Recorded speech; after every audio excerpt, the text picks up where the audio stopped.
So thank you everyone, and welcome from wherever you are in the world, and thank you for taking time out of your schedules to join us on the Superhuman Summit. I'm sure you will find it extremely beneficial.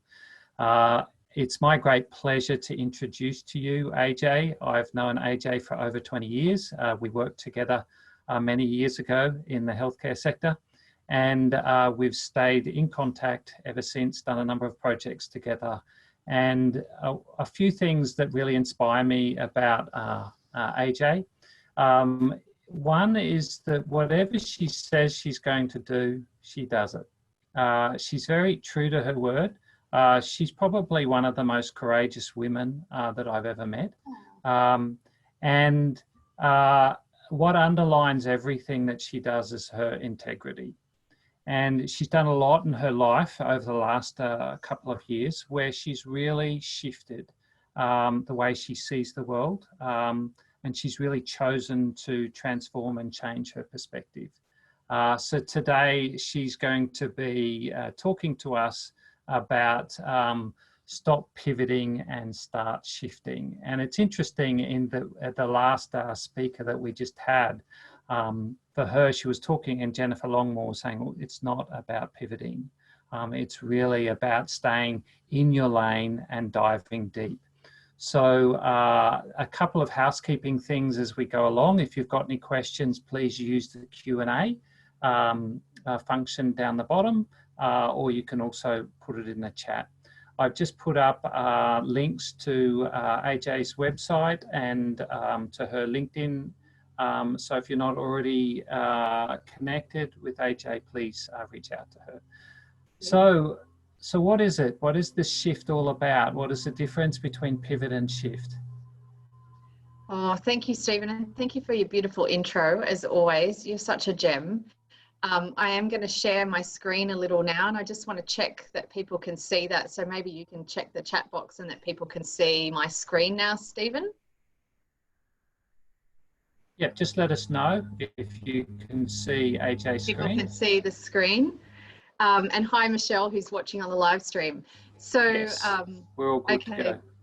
Great. So, yeah, I wanted to talk a bit about, and it was great hearing Jennifer this morning as our opening speaker, tuning in from Canada, talking about not necessarily pivoting, but really thinking about amplifying, she was saying, amplifying your message and what you're about. And I couldn't agree more. And so I want to share with you a little bit about why I believe that's important. I also want to begin with an acknowledgement, though, of the traditional elders of the land on which we're gathering. I don't know if you can see the world map behind me. Human power is all about bringing global communities together, bringing people together, and recognizing the importance of the global goals that have been developed by the United Nations with input from people around the world. We truly believe that this is a time where it is for us to come together as one. And when I look at that globe, I see no borders. You know, I just see humans who are doing the best they can do with what they know. And so I want to pay my respects to our traditional elders and owners of the land. We have so much we can learn from those who have lived in tribes and have gone long before us. So wherever you're tuning in from around the world, take a moment to just tap in and tune in to whomever are the traditional custodians of the land that you're on. So these are indeed strange times, right? They are strange times, and people say they're challenging. And I'm like, I'd rather think of them as unique or strange or just interesting. You know, we've really seen the pandemic bring lots of shifts for us. And I think what it's revealing is a need for us to really take well-being more seriously and of the planet. And we're seeing some results of that already, just from there being less activity going on, but also really importantly of our own well-being. And so I'm going to take you through a few ideas and concepts around that, but I'm really open to the chats along the way. And Stephen's going to help me by facilitating and tuning into the chats. So don't be afraid to jump in and chat, and I can stop the presentation at any time. We can go deep into anything. So I really think it's time for us to be alert, not alarmed. It is time for us to think about shifting, not pivoting. We hear so much about pivot and that businesses need to change radically and people need to do everything differently. And I'm like, there are always cycles in life and in the environment and in humanity, right? There's the planet itself has cycles. There's always cycles. And so just like this plane, if you think about it, a plane only needs to make a few degrees shift and it could land in a whole different country over a period of time.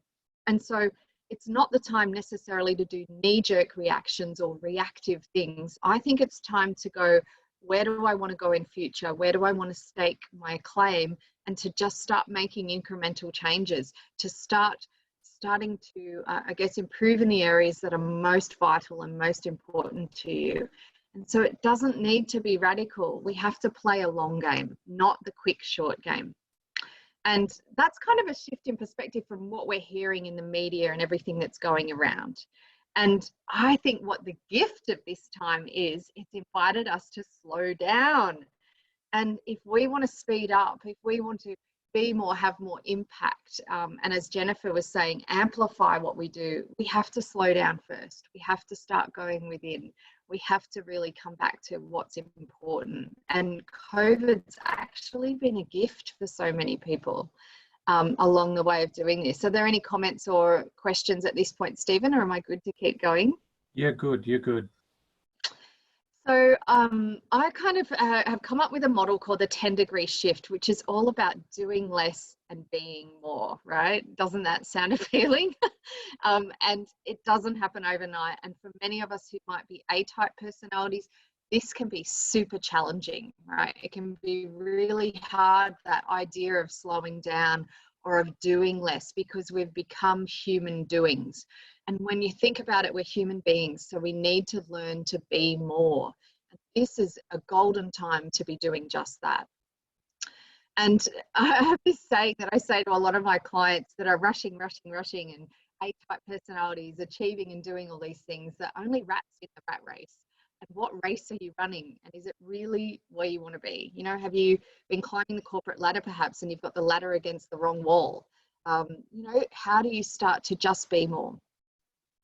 And there's this beautiful quote by Gretchen Rubin that says, what you do every day matters more than what you do once in a while. And I think the challenge with them talking about pivoting all the time is that's a one-off thing. And that's not what builds resilience. It's not what makes us sustainable as humans. It's not what makes us thrive and survive. So it's more, what's your daily habits? What are your daily practices? What are you doing to shift who you are in this gradual way, a bit like water going down a stream, creating a new path? And I know Stephen, as my co-facilitator here, practices this very well. He, you know, is a meditator who's meditated for years as well, and who has a lot of daily practices that support who he is. I've been on a journey over the past few years to do just that myself. And it's only probably been in the last 3 years or so that I've really started to form solid daily practices that give me the support that I need in order to do the things I want to do in the world.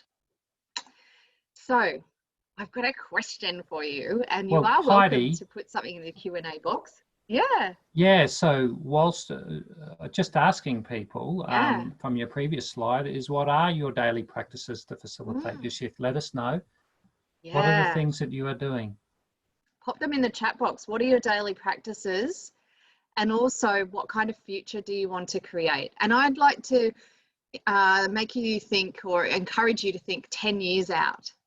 And if you think about it, and I'd love you to comment in the chat boxes, and Stephen can let me know, what were you like 10 years ago? So did you live in the same place, or did you live somewhere else? Was your hairstyle the same, or was it different? You know, 10 years ago, what did that look like for you?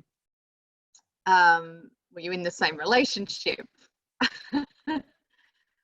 What are some of the things? What kind of music were you listening to 10 years ago?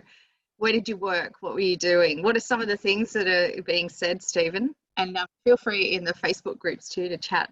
Fleur is saying meditation, gratitude, affirmations, and vision. Beautiful practices, Fleur.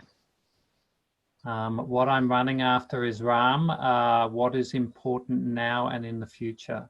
What am I running after? That's the question he's asking. Yep. Yeah, right. Phil, only on a daily basis, cutting out the clutter is always a challenge, as it hazes what really matters. Yeah. Yeah. And And Michael I is know meditation. meditation. I know for me, cutting the clutter mentally, spiritually, physically has been a challenge in my path to more minimalism, simplicity, doing less and being more. And I began with physical things. I think that physical layer is sometimes the easiest. So I began with cleaning out my kitchen, and I put everything in a box in the laundry. And then as I needed something, I'd go and get it out of the box. And if I had to get it out of the box, it meant I needed it. And so I keep it, put it in a drawer. But I started with my kitchen as a blank slate, and then I brought stuff back in. And what I learned with minimalism is it's less about what you let go of, and it's more about what you allow, right? Who do you allow in relationships? What do you allow in your environment and space? What thoughts do you allow in your brain? So that's been part of my path in this doing less and being more. Any other comments, Stephen, or shall I progress? Oh, I think he's muted himself. Yeah. Yeah, we've got from Loretta, living in a state of creation, staying focused, embracing fun and joy. Wow. And Nicole, 10 years ago, I had most of my pie focused on working, very limited self-care. I've completely shifted that now. Congratulations. Now I meditate, do yoga. Yes, we decluttered and provided space for better things in life. Wow. Faith is morning meditation, quiet time and reflection.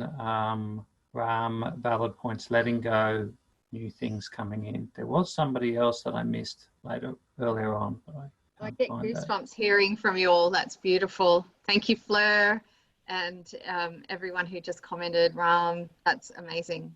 So And yeah, Nicola said earlier, I like to set up my day that when I go to bed so I know what I'm going to be doing the next day. right. Okay. So setting a nice clean slate and letting your brain work on that overnight. And also it gives you peace of mind that my day is ready and you can rest and let go, right? Beautiful. And so thinking about that 10 years ago, where were you focused on the career or whatever it was? I think Nicole said that. And then thinking 10 years from now, where do I want to be? What kind of future do I want to create? Because I think what COVID's giving us is an opportunity to stop and reflect on that.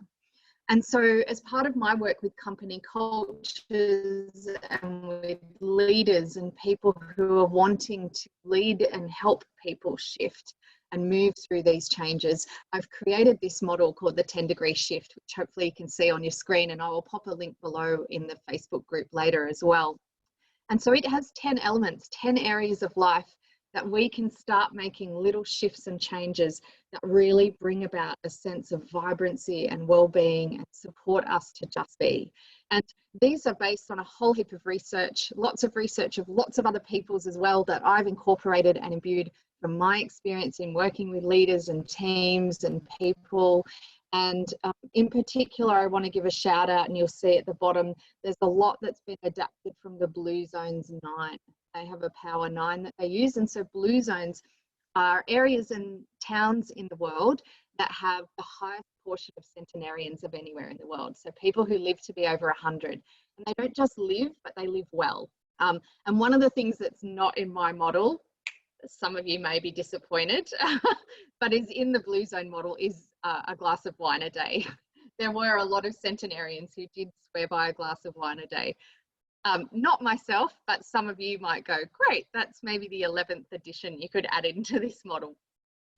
But the model really just has these beautiful 10 elements, which a lot of people look at and go, they're so super simple. And it is, right? This is not rocket science. But as I think Nicole said in the comments, starting to learn that self-care again and coming back to self. And so we're going to work through some of these, but really they're all about, number one, move more. Number two, to stress less. Number three, to eat more plant-powered food, and plant-powered as well in your environment. So have more plants and greenery around you and eat more of that. So closer to a vegetarian diet. I'm a vegetarian myself. I know Stephen is. I'm not saying that's the only way, but just to have a high proportion on your plate of plants, because it means you're eating live prana or live energy and food. You know, it's given to give you energy, less out of a packet, shall we say. Number four is growth mindset. Number five is clarity of purpose. And that could be for you, for your family, for your community. Number 6 is straight talk, which is interesting, which is to be a truth teller, to tell the truth to yourself and to tell the truth to others. And that doesn't mean to be harsh or harmful, but it means to actually start stripping away what are the unspoken ground rules, or maybe the falsities that I've been telling myself, or the excuses, and to let those go. The next one is shared values. So to find people who believe what I believe and to surround myself with those people. There's so much value in being with people who have shared values. And that's why Stephen and I are still in touch after over 20 years. We actually worked together on a values project years ago in health, didn't we, Stephen? I don't know if you want to comment on that and just how purposeful that was. Yeah, one of the things that we discovered when we were doing this, and this was a quote that came from one of the healthcare professionals, when we got them all down to have conversations about their values. And one of them said, this was her words, that she discovered that the things that we have in common are much stronger than the things that set us apart. And that they were working with people that they hadn't worked with, that they had been working with for 10 years, but had never had a conversation with them around their values. Yeah, right. So when we do have conversations on values, and there is research to show that when you just have a conversation on values, your resilience and your immunity increases. That's right, just from talking about it. And so values are kind of like the glue in the engine, and it might be just in your family having shared values, it might be in your close circle of friends. And I always say, even as a business, even though we do things like this in Human Power Online, I'd rather have 10 genuine people who are in the community and joining and sharing that have shared values than have 100,000 followers that do not. Yeah, there's more power in finding that connection we have together, the commonality, and being that glue in the engine. Then there's tribe vibe, which is kind of in a similar vein, but it's really about what kind of vibe do we have? How positive are we? How supportive and uplifting are we of each other? Do we have each other's back? And I just published a book, literally it came out on Friday, called Daily Optimisms, and it's contributing to Got Your Back, Sister. They're a brilliant tribe, a charity who looks after women who have left domestic violence. And I love being part of that community because of the tribe vibe, because they give each other a high five. There's no cattiness or jealousy and competition. It's a genuineness. The second last one is family first. And I think COVID's really given people an opportunity to think about, have I been sacrificing in some ways my family and what's important to me? And family can be whatever that is to you. It may not necessarily be blood relatives. I know for me, my brother's just returned to Australia from America, so it's lovely to have part of my family back home again and close. But also my parents are, aging and requiring a lot more support in their senior years. And it's so super important to have that space for family, or it might be your children and you're homeschooling right now. And for companies, it's really important for leaders to think about, are we family friendly here at work? And I don't mean, do I allow parental leave, once a year, or do I occasionally let a staff member go to a school assembly? That's not what I'm talking about. I'm talking about deeply embedded and integrated. Are people's families actually the most important thing? Do you support your staff to have a good, rich family life?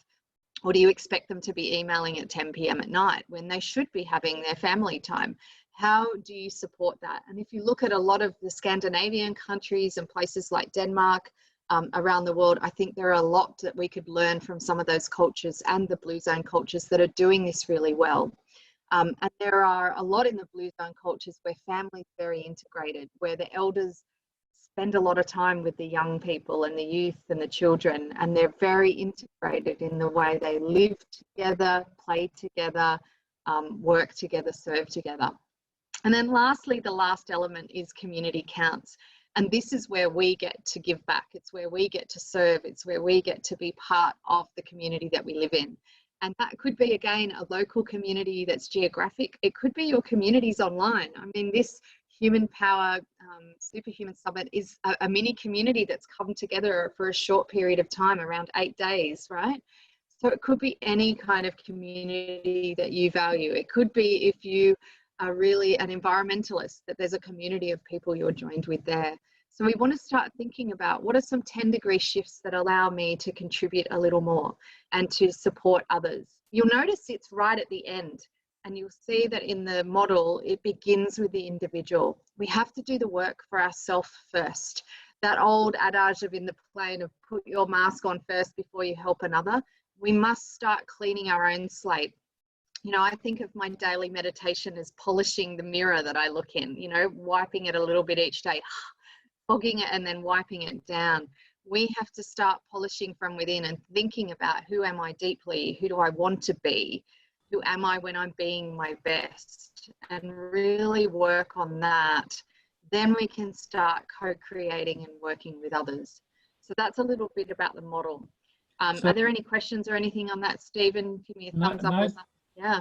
No questions from the audience, but a question from me.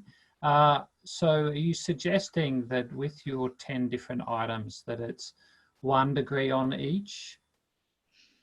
Or I say more, whatever. Or maybe 10 degrees in each kind of thing, or whatever, but small incrementals. So in move more or stress less, it might be just, what could I do to bring some more incidental natural movement? And the blue zones really proved that a lot of the cultures and the centenarians, they didn't necessarily go to the gym and go hard or run a kilometre or 2 every day. You know, it was more that they did lots of incremental movement. And they actually found a lot of their houses were not convenient, if that makes sense. So they didn't have remote controls, and they might have to climb a little ladder to get something off a shelf, and they would squat down to wash or do something. So they had lots of incidental movement. So for us, it's thinking, what are some small habits I could do? So it could be, every time I go to make a cup of tea, I get down and I do 5 push-ups or 10 squats or something like that. And often stacking a habit with something you're already doing is really helpful. Squat o'clock. Squat o'clock. Okay. Yeah. And so Gillian has a comment. I want to feel good rather than look good.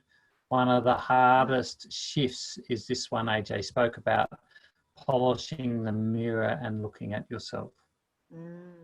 It is, and you might even have something you want to add to that as well, Stephen, because you've spent your life doing this as well, so feel free. Look, I think that one of the biggest things for me is giving.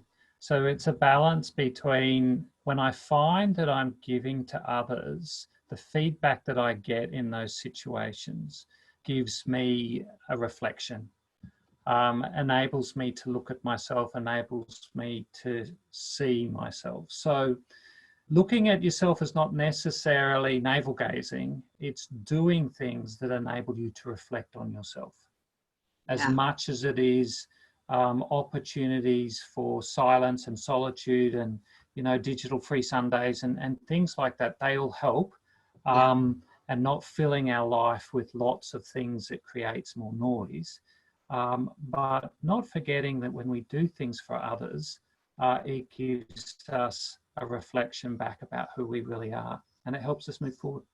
I agree. And I think that silence and going within is what really helps. And for many of us, that's uncomfortable in the beginning. You know, we don't want to lean into that silence or the voice and the things that come up.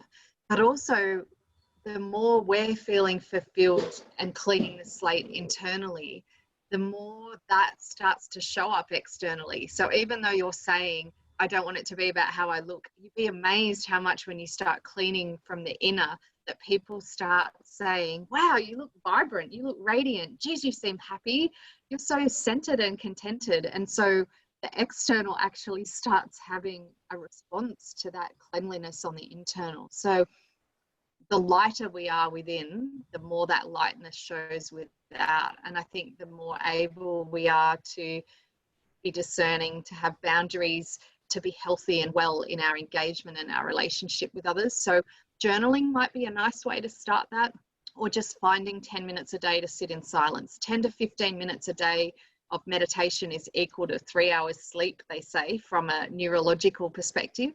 So really starting to get comfortable with the silence, or even noticing and observing. And that's one of the things with growth mindset, number 4, is to just start observing, what are some of the little chit chats I've got going on? Or is there something that I beat myself up about and go, oh, you're so stupid, you always do that. And so just to start observing and to hold that and to observe it without any judgment. And our next speaker after me later today at midday, Charlotta, will talk a lot about that. She often says, dear little human, which is have compassion for yourself. Oh, there I go again with that beating myself up, right? So just start with that. Start with observing one thing a day or one thing a week. I often ask a question or observe something before I sit for meditation, and then I just notice what comes up. And I don't judge it. I just go, wow, that's interesting. Stephen. So how do we clean the slate without getting caught in analysis paralysis, which is that, you know, the danger that we have, particularly if we're doing it, we're a bit of a novice at it, or we don't do it so often. So what's the balance there? I like to remember that scientifically, emotions only last in the body 60 to 90 seconds. And I love knowing that, because I go, if something keeps playing, right, on my mind, and when I do sit to observe, this stuff keeps coming up. If it's lasting longer than kind of 90 seconds, then I've intellectualized it and I've turned it into a story, and I'm not holding it out there. I've brought it in, and I'm now playing and starring in my own movie. And so I even think to myself, oh, there you go again, you're in your movie. And so it's that catching it. It's learning to catch it and go, there it is again, you know, and you might catch it 20 times in a 10-minute meditation. That's okay. Tomorrow you might catch it 19 times. So I think it's that not being harsh on yourself, and also trust that in meditation, it is the one time our brain is in flow. So left and right brain work together when we're in meditation, and we have perfect synchronicity. And we're the only species on the planet, unlike most animals who get in flow, say when they're chasing prey or they're doing something natural, we can do it at will. We can sit and choose to meditate or to be in that state. And when we're in that state, everything's in perfect synchronicity and our body is in its healing state. So it rests and digests. It begins to heal itself, and it naturally clears the slate. We don't have to do a thing, not a frigging thing. We don't have to do anything. Just meditating and learning to build the muscle of meditation will start to clean the slate naturally. Yeah. Awesome. So thinking about that, what will your next 10 years look like? I've got a couple of options for you. So have a look on the screen. Would you like it to look like this or like this? So if not, move more. Would you like it to look like this or like this? Right? Again, move more. Would you like it to look like this, calm and centered, or stressed? So that's stressless. That's starting to find daily practices, little shifts that I can make to stress less. What about this or this? So clear purpose and having an idea of what we want to contribute for ourselves, our own life, our family, is what soups us up and gives us energy. And Jennifer before me talked a lot about finding your passion and really amplifying that. Having a growth mindset will really support you to shift out of that locked in thinking. And this is what helps you clean the slate, is being willing to grow every day, which means I don't know all the answers. I'm not perfect yet, and I never will be, and accepting that. You know, this or this, which of those meals looks more appealing to you? Now, there might be some hamburger nuts out there, but I think, you know, the salad, when you look at that, your whole body just goes, oh, that's alive and vibrant and colorful. This or this, you know, do you want to have great communication with the people you work with, live with, your friends, whatever, where it is open dialogue, where there's genuine trust and honesty? Or do you want to be involved in gossip? Jennifer talked about that as well in the previous call, about that's not helpful. There's a lot of people on social media right now just sharing lots of things that aren't helpful. You know, if you've got nothing nice to say, as they say, don't say it at all. Just don't partake in that stuff. How do you want your tribe to be? Do you want to be a loving, kind tribe, which is what we hope to be here and have the intention to be in human power? Or do you want to be competitive? You know, do you want to be fighting over the scraps, so to speak? There is an abundance here in this world. We can be and have anything we like, so long as we're willing to share and be a co-creator in the planet. You know, what do you want your community to feel like and be like? Like that, a community that comes together around something valuable? Or do you just want to be another commuter on the road that no one actually knows your name or who you are or where you're from? And if something happened to you, would your neighbours notice that they hadn't seen you for a few days? You know, that's often what they found in the Blue Zone groups, that even, especially in places like Okinawa in Japan, when they're born, they're actually put into a group. So, and it's usually about 5 or 6 people the same age as them, born around the same time, usually gender-wise, so women matched with women or girls with girls and boys with boys, and they stay as a group for the rest of their life. Yeah. And so usually they connect at least every week, they see each other, they're in their same village normally, or they connect every day. And there were people that they interviewed that were in their 90s and 100s that had met with their little group of 5 or 6 every day for their entire life.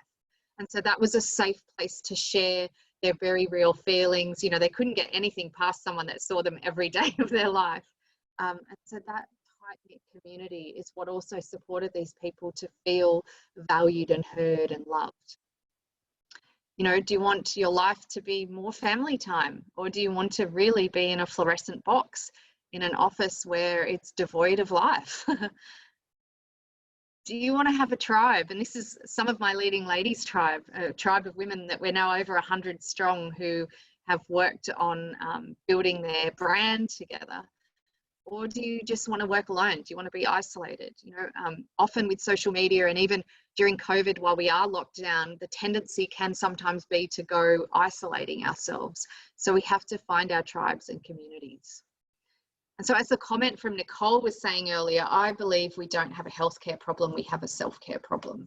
It's time for us to start loving and nurturing and having compassion for ourselves, for us to begin there, to start the shifts in a small incremental way, not beating ourselves up and thinking they need to be big radical changes. And it's really mind over matter, because 80% of who we become comes from what we think in the beginning. So what we think about, we bring about. I can see Stephen thinking. Does he want to say anything? And I have a question for you all. So what does it feel like to thrive? What does it feel like? Who's ever tapped into that emotion or feeling of thriving? And do you want to share for a minute? Maybe if we jump in, what does it feel like to thrive? I'd love to have some interaction with people around that. And are you heading in the right direction for you? Is there anyone jumping in and wanting to comment, Stephen? Yeah, it's coming. Yes, we've got Loretta saying pure joy. Charlotte is saying at ease and excited about life and living. Oh. It feels like bliss. Wow, they're beautiful. Beautiful. And I see there's a Q&A popped up in the chat box, but I didn't see what it said. Is it something I need to answer right now? Or it was just Charlotte saying about the 10 degree shift model, that it was a lovely model. Oh, lovely. Thank you.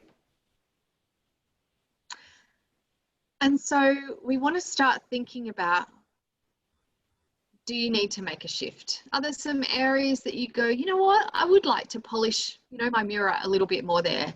And so that's what I'm encouraging. Change doesn't happen overnight. It is small and steady. And anyone who's ever turned something around in their life will know maybe there was a decision you made initially, but then usually it's just that I show up every day. You know, for me, it's I make my green smoothie juice kind of thing every morning, where I have maybe 8 vegetable servings in that, and I drink that every morning. And in the beginning, I had to add apples and pineapples so that it was sweet enough for me to drink it.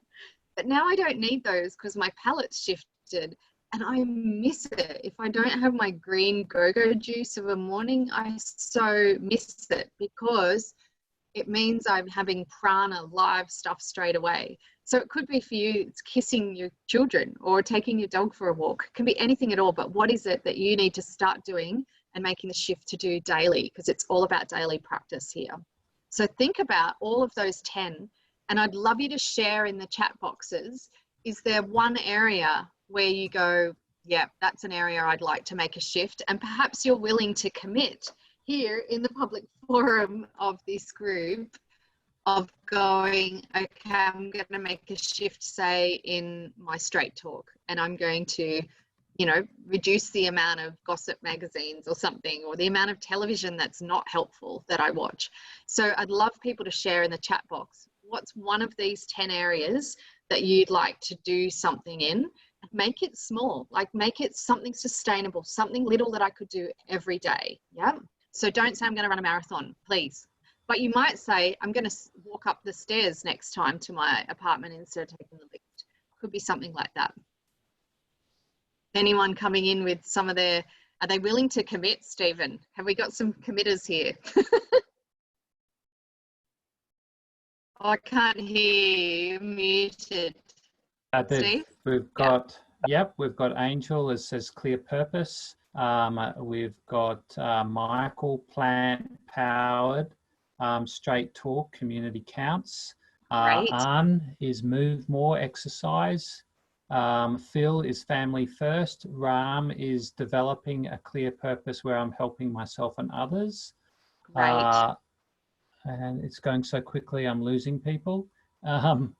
We've got Mahuba, will wake up early in the morning with clear purpose. Faith, move more, clear purpose, tribe vibe. Yeah, I got that too, Faith. Yep. Charlotte, like the idea of the juice, even though I love my homemade muesli.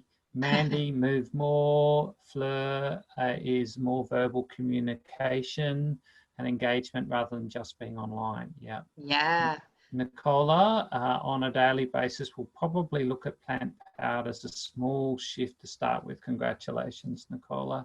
And Anne is right. Lovely comment from Anne. Hello, Alexandria. So lovely to see you still inspiring and helping everyone to be their best self. Is that Anne that's involved in art galleries and that I did an Arts for Health program with at John Hunter? That's super cool if it is. Tell me if she says yes, Stephen. Let's see. So lovely to hear all your comments, and thanks Faith and Charlotte and people who have been sharing. It is really about just the decision. Is it her? Yes. Oh, hello. Hi, Anne. Hi, Anne. How lovely. And so it is about going easy on ourselves. This is not a time to be hard. And as we heard on our first speaker today, you know, Jennifer said there's a lot going on energetically in the world right now. And so we have to be prepared that our resilience might be down a little, you know, that our actual physical energy and spiritual energy might be down a bit. And so really go easy on yourself, but just think about what's one small commitment and make a commitment to yourself and then keep that. That's the most valuable person to start making commitments with. And all I've done with a lot in my life, and as Stephen said, I've shifted a whole heap in my life, career-wise, family-wise, you know, relationships, my own truth to myself, my health, everything. And it's all been tiny incremental shifts. People say, well, what do you do? And I'm like, it's not so much about what I do, it's about who I'm being. And it's about being and making choices. So I could pick up a muffin every morning and I could choose to eat that, but I look at it and go, how much live, you know, juice is there in that? Is it going to give me what I need in order to thrive and survive? And so it's just starting to make little choices. It might be one glass of wine less a week, or one glass of wine more, but red wine and very in moderation. So, you know, here's some ideas. You know, it could be just moving more. It could be, I know for me, what shifted a lot, I already walked every day and have for all of my life, pretty much. I just started to add in some hills, actually pushed and challenged me a little bit more. And so it was just adding in a couple of hills a day, you know, it's a little shift. The positive mindset and happy approach it might be that you have some challenges with your appearance. And so what could you do to focus on something else that's good that you love about yourself? Perhaps it could be just gratitude, you know, the old idea of 3 gratitudes daily and thinking about those and particularly writing them down and even sharing them. And I find also having gratitude for others, for self and others. So writing down 3 things I'm grateful for, 3 things I've done that made me proud of myself today, that I, you know, followed through on my commitments to myself. And then often 3 things that I really admire or have appreciated in others. And I think it was Faith said before, doing more audible or audio kind of and face-to-face chats and those sorts of things. I know I've started thanking people or sharing what I'm grateful for, and I do that in a little voicemail message instead of just a text or something. And so they get to hear your voice and that your genuineness is there. And I had one yesterday back from someone, Lisa, and she was like, wow, it's so nice to hear your voice. So it could be just a simple shift like that. There's a CEO of a company that was in America for many years, and he was CEO for about 30 years, and he wrote something like 20 thank you cards a week for the whole 30 years, until so much that every employee in his company had had at least 1, 2, or 3 cards or handwritten notes from him as a CEO, and they loved him and trusted him. So it could be a simple thing like that, right? Or like many of you said, more pure water and plant-powered food. So just thinking about what I bring into my environment is what gives me the energy to do what I do. We can only get our energy from the sun, from the air, from the water and the food, right? And from the people around us. So we need to just think about what are we doing in that environment. And so my purpose, someone said they were looking at their purpose, is to accelerate an evolution of a more conscious world. I truly believe that we can shift this planet, and it's through those gradual shifts and changes that come about on a personal level. If we shift personally, then the whole of the world shifts. There is so much research, and David Hawkins, if you want to look him up, David Hawkins and his scale of consciousness, he's done so much research into what our frequency is, where we're vibrating, and how much that can have an impact on the world. There's also a lot of research done around heart math, and also a lot around people who are like Buddhists, Tibetan monks who meditate daily, and the frequency and the radiance of their heart can be measured well outside their body. And you know it when you meet someone and you get a vibe off them where you go, oh, I just love that person, they're so juicy, right? We get that sense. And so think about, what am I doing just to become more conscious myself, more enriched myself, because it will help change the whole planet. There's also these beautiful sustainable development goals. Did you want to jump in then, Stephen? You look like you wanted to say something, but I'll keep going. The sustainable development goals, 17 goals that are all around supporting our world become a better place for everyone.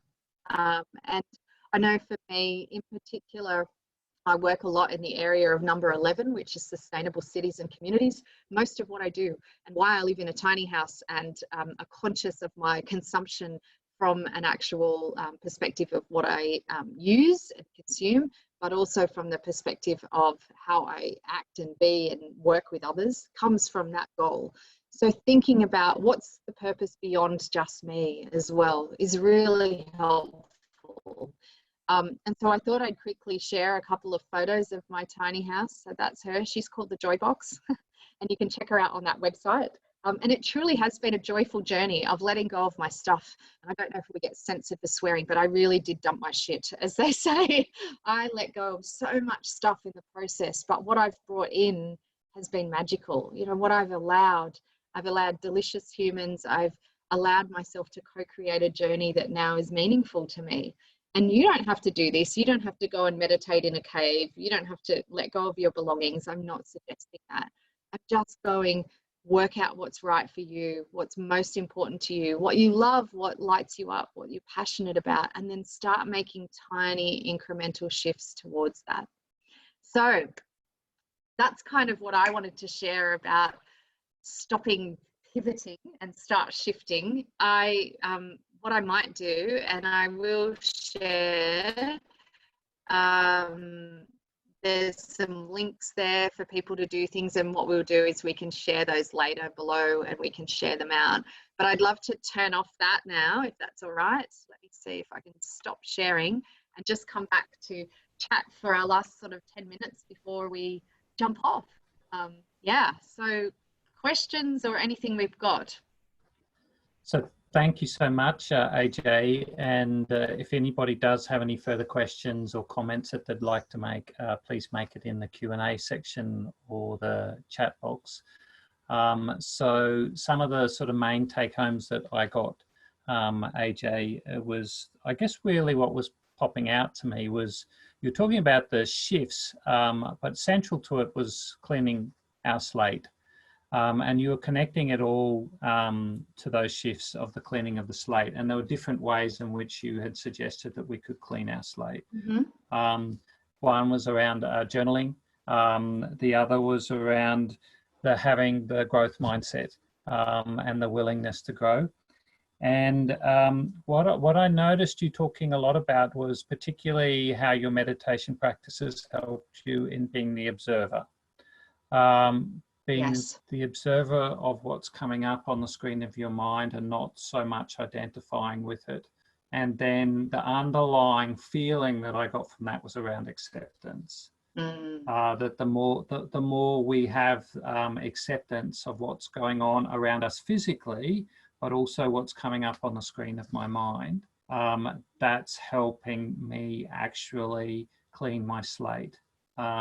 So that was interesting because I saw cleaning the slate as a central bit, and all of those shifts was helping us clean our slate.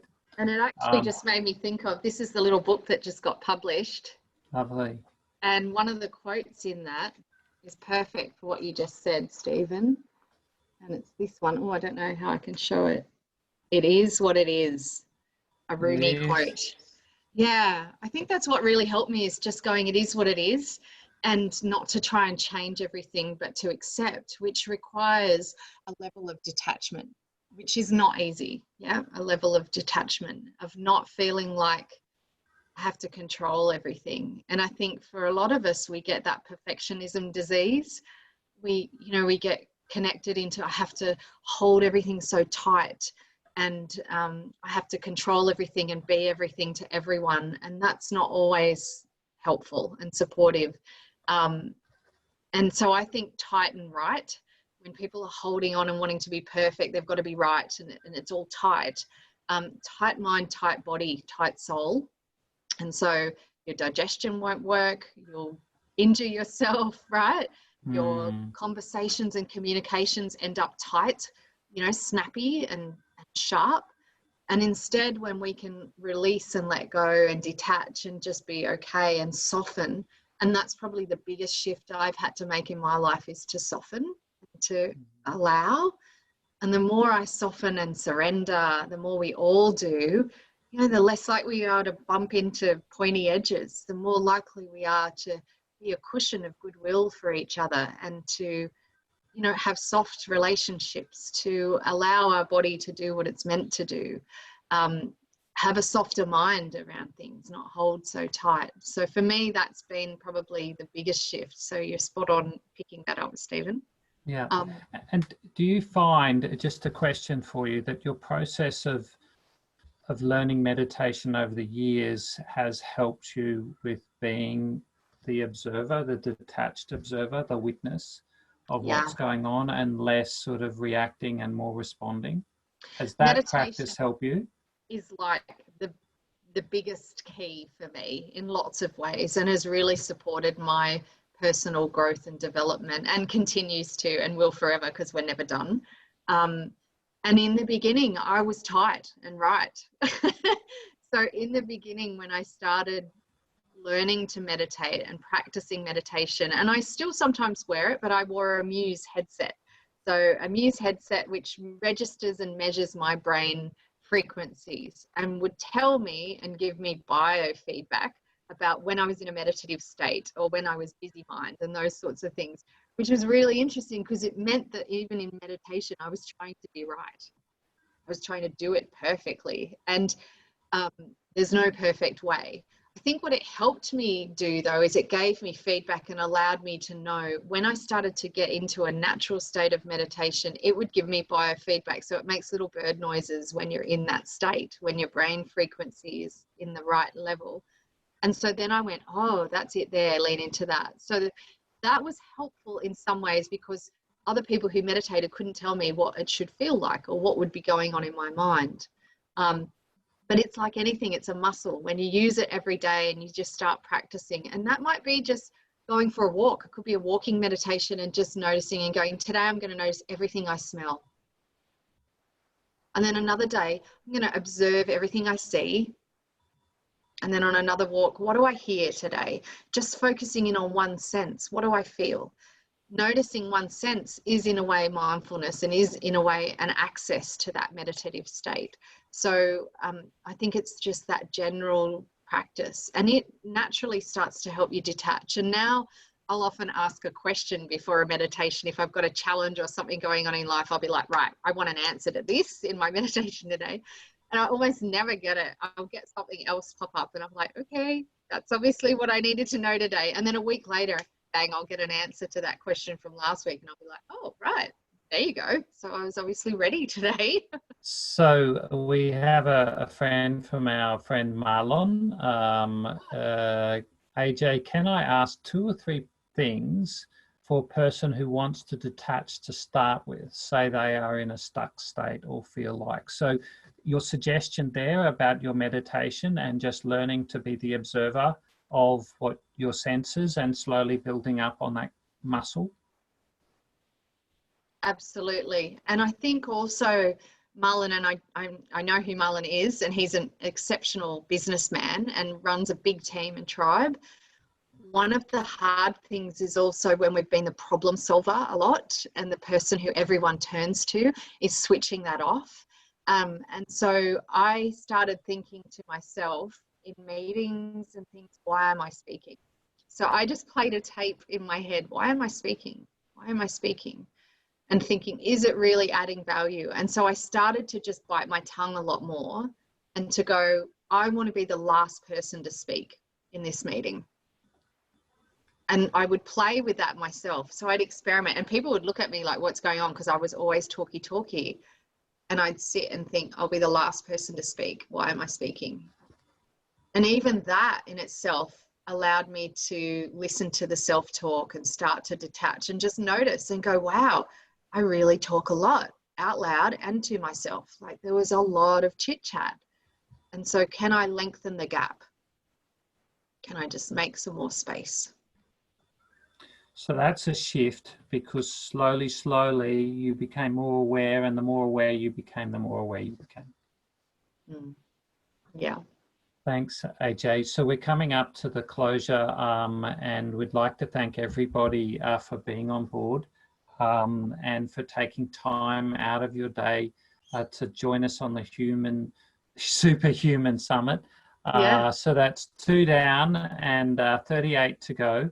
And also to welcome you every morning for the next 7 days, except 8 days, except for Sunday, from 7:30 to 7:40 to 7:50. We'll be doing a meditation every day. So tomorrow's meditation, we have Carmen Warrington, who will be joining us.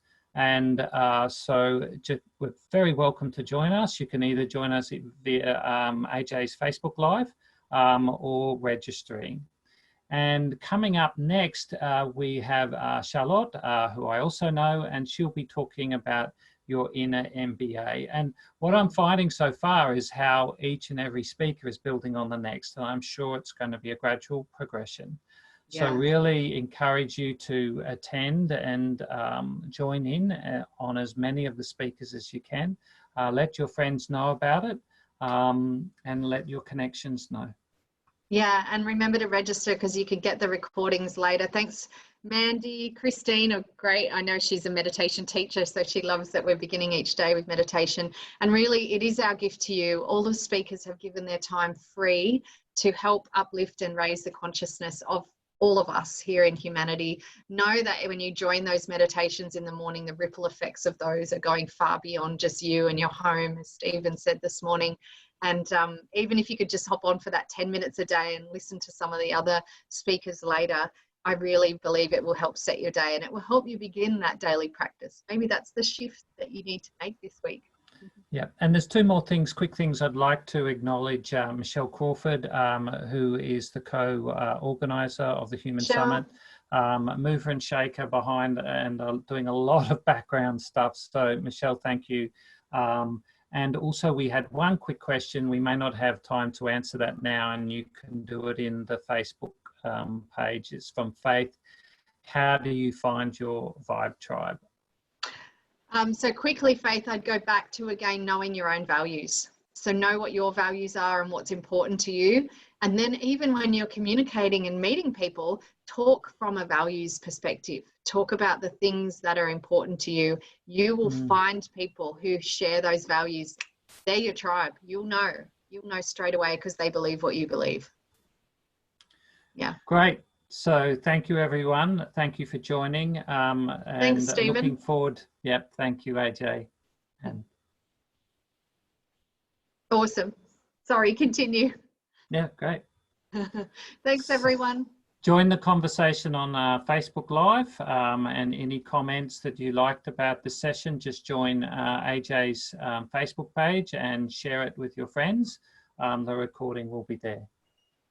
Awesome. Thanks, Evie. I just saw you were on as well. Bye, everyone.